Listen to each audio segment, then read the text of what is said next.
Hello, कैसे हैं आप सब। उम्मीद है कि आप सब अच्छे से होंगे, खैरियत से होंगे। आप सब खुश होंगे। हम डिस्कस करेंगे आज से असिस्टेंट कंपाइलर का सिलेबस।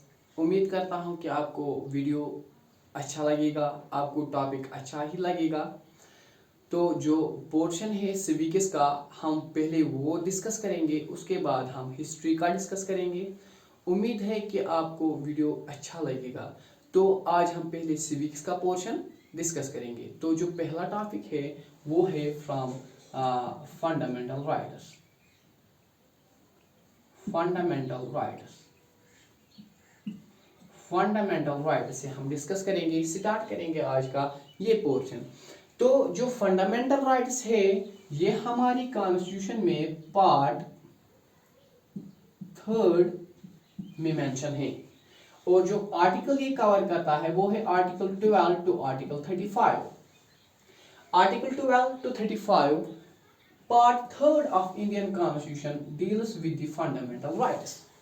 ओके, तो ये जो पार्ट 3 है इसको हम कहते हैं Magna carta of Indian constitution. Magna carta of Indian constitution किसको, ये जो पार्ट 3 है जो डील करता है फंडामेंटल राइट्स के साथ, या जो आर्टिकल्स है फ्रॉम 12 टू 35, इसको हम कहते हैं Magna carta of Indian constitution.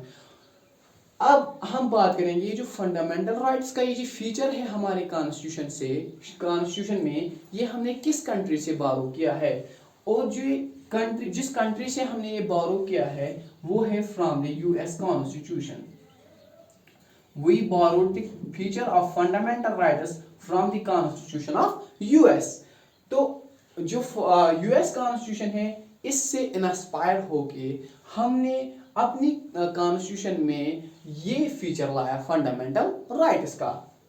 तो इसके बाद अगर हम देखेंगे थोड़ी बहुत हिस्ट्री देखेंगे इसकी, तो हिस्ट्री अगर हम देखेंगे फंडामेंटल राइट्स की, तो आईएनसी का एक सेशन हुआ, इंडियन नेशनल कांग्रेस का एक सेशन हुआ 1931 में।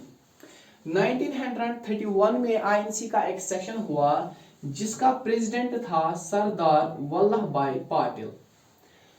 ये सेशन हुआ, इसमें फंडामेंटल राइट्स का जो रेजोल्यूशन है ये अडॉप्ट किया गया। या हम यूं कह सकते हैं कि इंडियन नेशनल कांग्रेस के सेशन में 1931 में जो हुआ, इसमें फंडामेंटल राइट्स के ऊपर बात की गई।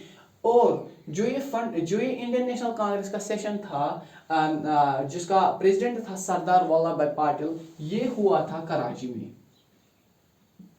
कहां पे हुआ? कराची में। तो कराची सेशन में इंडियन नेशनल कांग्रेस के सेशन में, इंडियन नेशनल कांग्रेस का जो सेशन था कराची में, इसमें फंडामेंटल राइट्स के ऊपर बात की गई।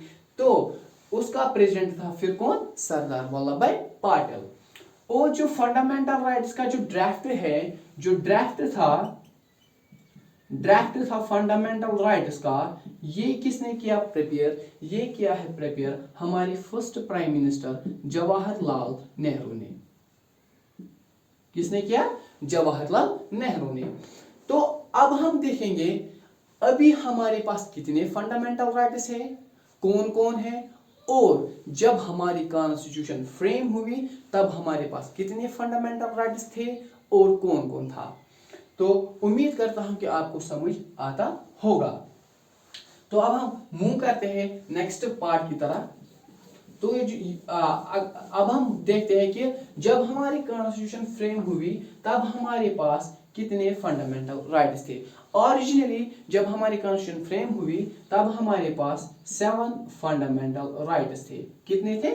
7 फंडामेंटल राइट्स। वो कौन कौन था? पहला था right to equality. Right to equality था। उसके बाद था, दूसरा था राइट टू फ्रीडम था। जो तीसरा फंडामेंटल राइट था वो था राइट अगेंस्ट एक्सप्लॉयटेशन।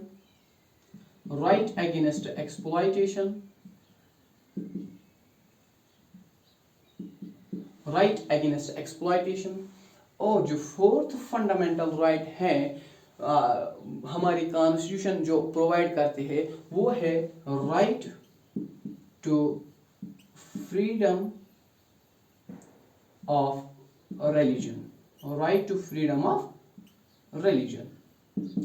एंड जो फिफ्थ फंडामेंटल राइट है जो हमारी कॉन्स्टिट्यूशन हमें प्रोवाइड करती है वो है cultural and educational right, educational right. इसके बाद जो सिक्स्थ फंडामेंटल राइट है वो है right to property, right to property. और जो सेवंथ फंडामेंटल राइट है वो है right to constitutional, right to constitutional remedies,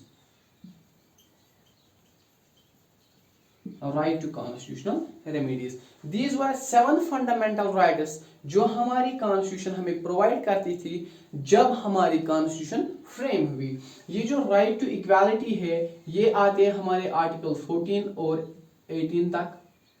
from article 14 से लेकर 18 तक हमारा आता है राइट टू इक्वालिटी। उसके बाद आता है हमारा right to freedom from article 19 to article 22, from article 19 to article 22। उसके बाद राइट अगेंस्ट एक्सप्लॉयटेशन ये आता है हमारा आर्टिकल 23 से लेकर आर्टिकल 24 तक।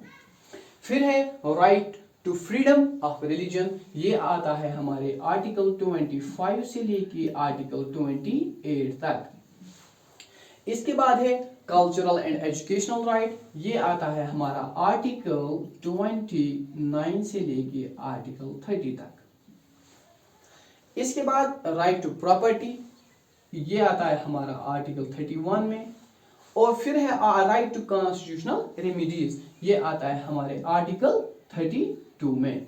तो ये हमारे 7 फंडामेंटल राइट्स है जो हमें कॉन्स्टिट्यूशन प्रोवाइड करती है जब हमारी कॉन्स्टिट्यूशन फ्रेम हुई। तो अगर अब हम आज की बात करेंगे, प्रेजेंट की बात करेंगे, देखेंगे कि आज हमें कॉन्स्टिट्यूशन ये 7 फंडामेंटल राइट्स प्रोवाइड करती है या इससे ज्यादा या इससे कम प्रोवाइड करती है, तो वो अब हम देखते हैं इसमें। तो अगर हम प्रेजेंट की बात करेंगे अभी हमारे पास 6 फंडामेंटल राइट्स है। कितने हैं? 6 फंडामेंटल राइट्स है। इसका मतलब है कि इन 7 फंडामेंटल राइट्स में से एक फंडामेंटल राइट डिलीट हुआ है। पहले ये मैं बताऊं कि अगर हमें अपनी कॉन्स्टिट्यूशन में कुछ ऐड करना हो, कुछ कम करना हो या कुछ डिलीट ही करना हो, उस प्रोसेस को हम कहते हैं अमेंडमेंट। क्या कहते हैं? अमेंडमेंट। अमेंडमेंट इसका मतलब है कि हमारी कॉन्स्टिट्यूशन में कोई अमेंडमेंट हुई है जिससे हमारा एक फंडामेंटल राइट डिलीट हुआ है। तो वो जो अमेंडमेंट हुई है वो कौन सी अमेंडमेंट हुई है? ये जो राइट टू प्रॉपर्टी है, आर्टिकल 31 जो है right to property, right to property जो है ये एक हमारा फंडामेंटल राइट है, ये हमारा डिलीट हुआ है। राइट टू प्रॉपर्टी जो है it was a fundamental right but it was deleted by 44th amendment, by 44th amendment act of 1978। मतलब कि 44th अमेंडमेंट हुई है हमारी कॉन्स्टिट्यूशन में 1978 में, जिससे हमारा fundamental right, right to property delete हुआ। अब ये हमारा फंडामेंटल राइट नहीं रहा, अब ये हमारा क्या रहा है? अब ये हमारा है लीगल राइट। अब ये हमारा लीगल राइट है। अब ये किस आर्टिकल में आता है आज? ये आता है आज आर्टिकल 300A में। और अगर हम पार्ट की बात करेंगे ये पार्ट 12 में आता है। किसमें? पार्ट 12 में। तो right to property was our fundamental right but it was deleted by 44th amendment act of 1978। now it's now no longer a part of our fundamental rights but it's now a part of legal right under article 300A and under part 12। उम्मीद करता हूँ कि आपको video पसंद आया होगा। अगर video आपको पसंद आया होगा तो वीडियो को ज़रूर लाइक कीजिए। चैनल पे अगर आप नए हो तो चैनल को सब्सक्राइब जरूर कीजिए और साथ में ही बेल आइकन पे भी प्रेस कीजिए ताकि आपको आने वाले हर वीडियो की नोटिफिकेशन पहले ही मिलेगी, सो दैट आप कोई भी वीडियो मिस ना करो। तो अब हम नेक्स्ट वीडियो में देखेंगे सब ये जो 6 फंडामेंटल राइट्स है आज इनको हम वन बाय वन डिस्कस करेंगे। तब तक के लिए नेक्स्ट वीडियो तब तक के लिए अल्लाह हाफिज।